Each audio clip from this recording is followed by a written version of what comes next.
about how you can be more authoritative even when it's not your style. Now, this was a hot topic this week in client conversations, and when it's coming up in client conversations, I know this is a topic that likely more of you ladies out there are also struggling with. So I wanted to share some of the inside track and some of the advice, as well as the steps that I shared with my clients this week, all from inside the LeadHERship Edge formula.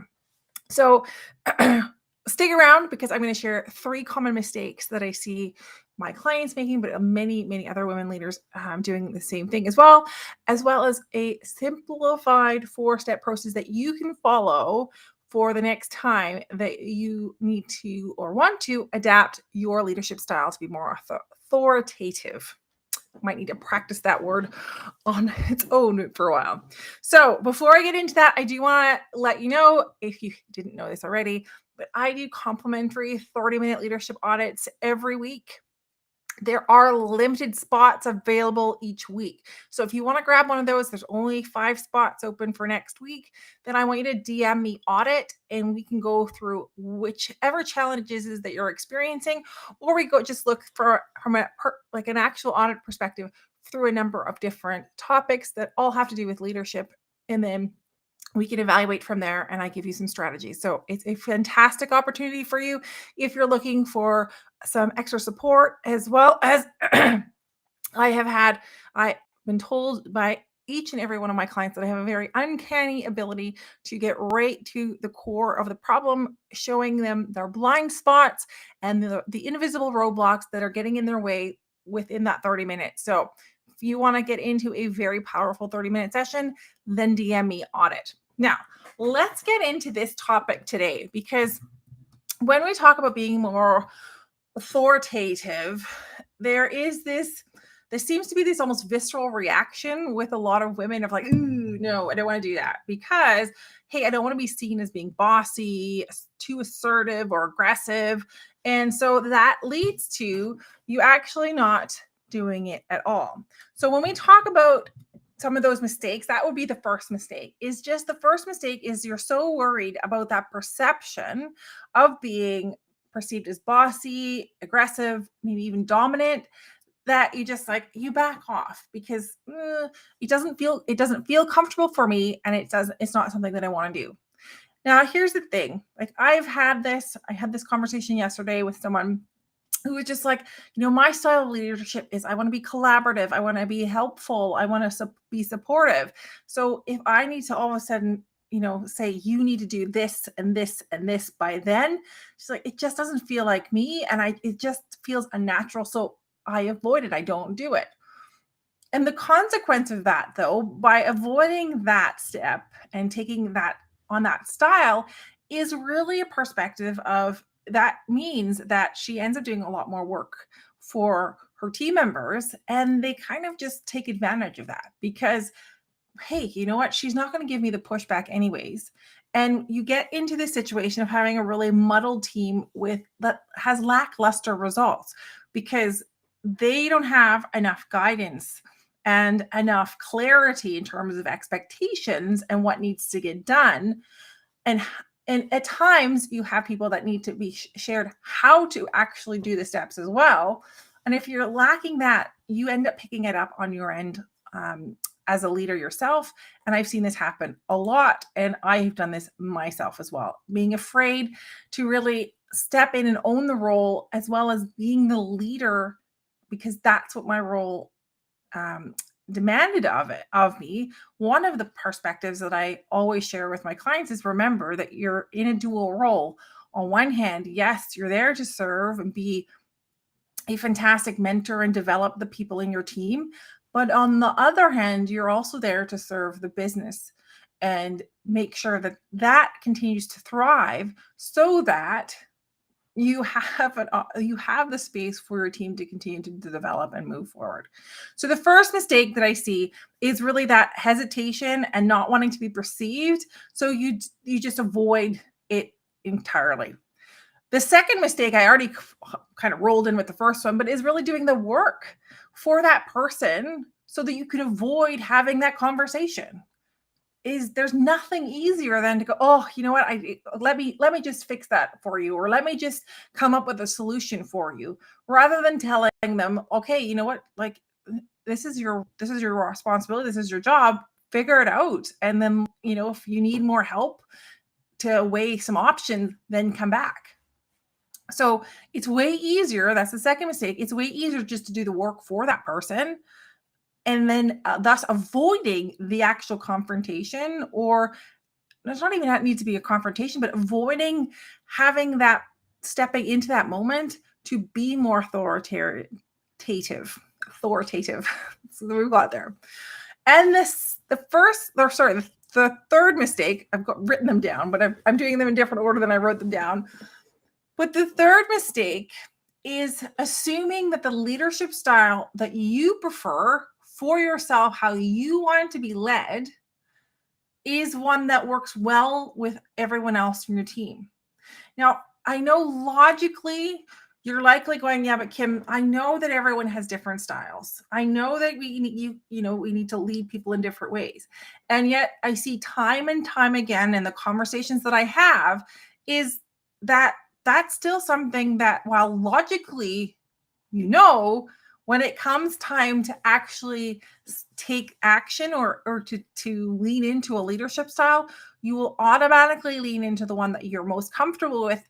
And usually that's also the one that you like the most and how you want to be led. So for example, one of my clients this week was sharing a situation where she had wanted to provide her team members with a lot of freedom.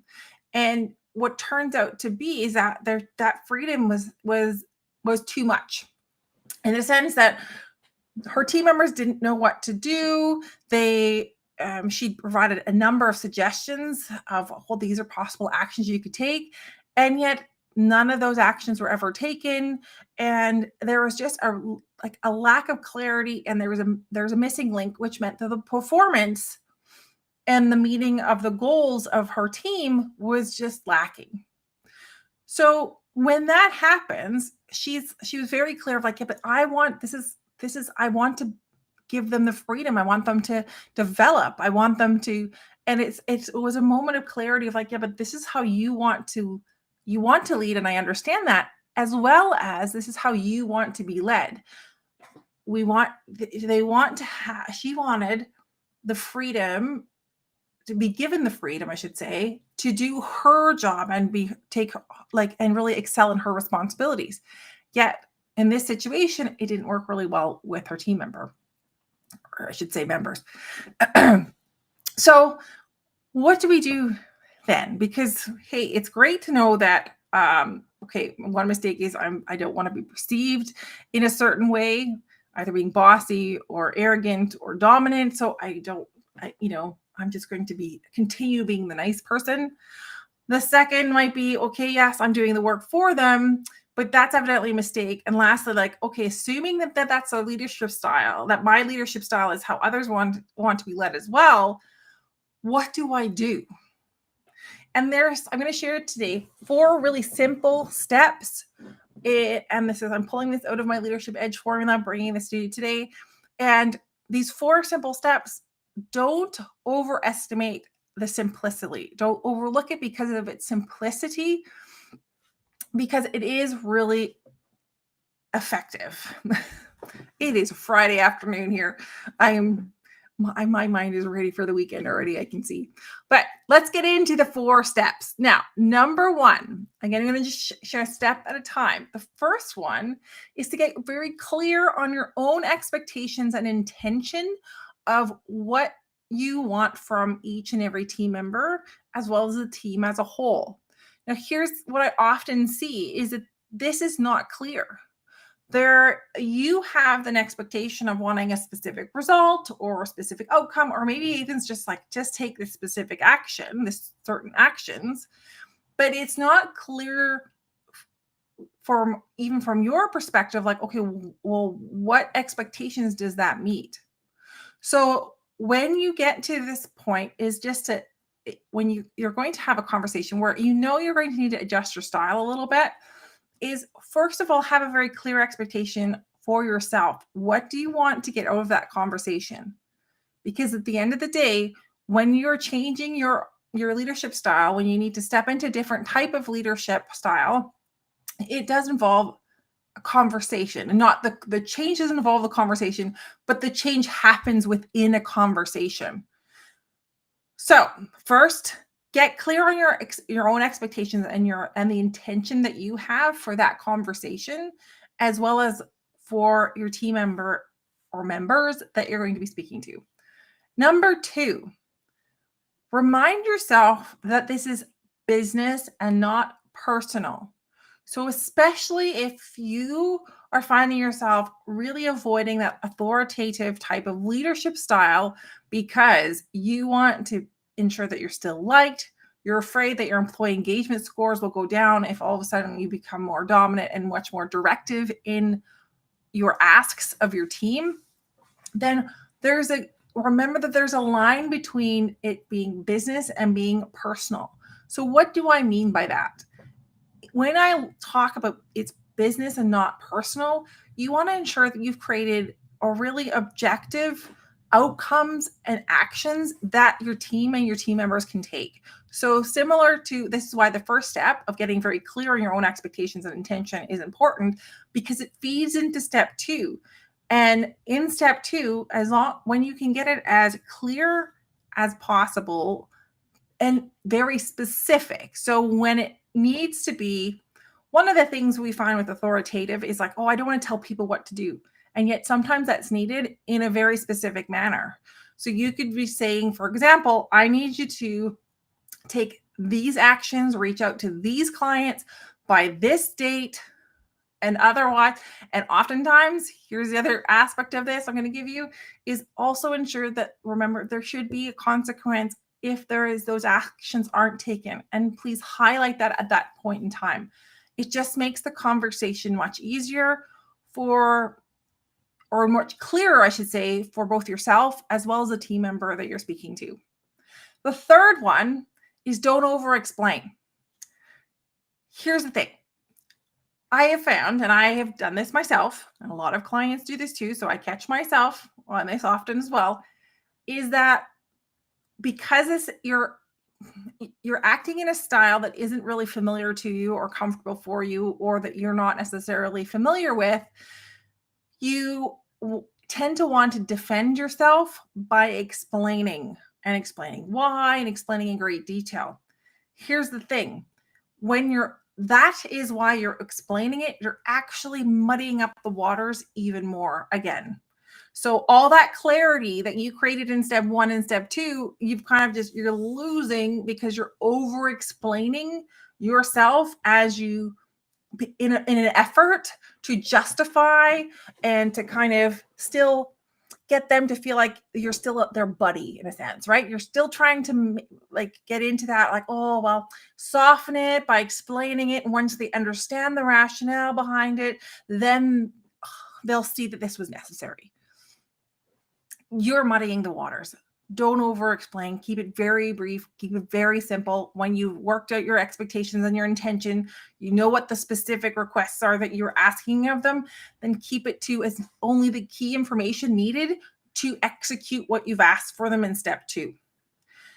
Now, step 4 is one that gets overlooked a lot. And that is, you need to follow up. I know it sounds very simple. And I know your days are incredibly full. You have likely got meetings back to back. You run off your feet. And it's like, where am I supposed to fit this in as well? But this is an incredibly powerful step that reinforces that authoritative leadership style and also is still really good about holding your team accountable and making sure that your team members understand that when you ask for something, that there is a follow-up that comes afterwards, so that they hold their responsibility and not then you slip back into some of those mistakes that I see, which for one would be, for example, that you end up not following up with them, the work doesn't get done, and you just pick it up on your own in order to, well, it just needs to get done, and it doesn't really matter at this point who does it as long as it's done. And that's where, if you do that, that's where you lose your leadership authority in a sense, because You're not really showing that you have that integrity piece in terms of showing up and following up and leaving the responsibility with the person who you gave it to.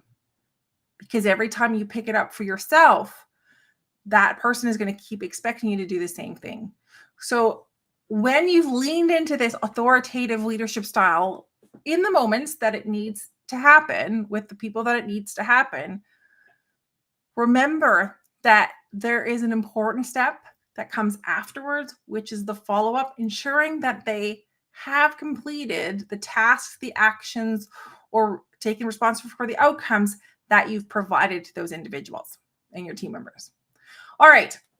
So as a quick summary, here's the mistakes I often see is 1, you are, you're not wanting to be perceived as being bossy, assertive, aggressive, or dominant. So you avoid anything that is remotely like directive and authoritative in terms of style, communication, in terms of giving assignments. Number 2, you end up doing the work for your team members because you want to avoid the confrontation. And number 3, you're assuming that your preferred leadership style, how you want to be led, is also the preferred leadership style of the team members that you're with. Now, how do you go about fixing it? Again, this is a 4-step process that I pulled out of my LeadHERship Edge formula. And number 1 is get clear on your own expectations and your intention. Number 2, remember this is business, not personal. Number 3, don't over-explain yourself. And number 4, ensure that you follow up with your team members. All right, drop in the comments if you've got any questions, or as always, you can jump into my inbox and ask me any questions you have there. And I just wanted to remind you, I have got, if you wanting to learn more about how do you shift your leadership style, or you think, well, okay, these are great steps, Kim, but I don't know how to adjust them for myself. How do I apply them in my specific situation? Then DM me the word audit and we'll jump on a 30-minute leadership audit call. And remember, there's only limited spots. I've got 5 spots open next week. So DM me audit today and grab one of those seats for you. Thank you so much. If you've listened up to now, fantastic. I appreciate your time and I appreciate your being here. As always, drop in the comments if you've got any questions, and I will talk again to you next week. And I've got a special event next week coming up on Tuesday. If you haven't seen it already, I am doing a live collaboration with Karen, who is we're going to talk all about how to define your own success. So you're going to find me here on LinkedIn, YouTube, and Facebook a little later next week, Tuesday, because we're not going to get into that until about 4:30 p.m. So looking forward to that conversation. So make sure you are around for then as well. Have a great week.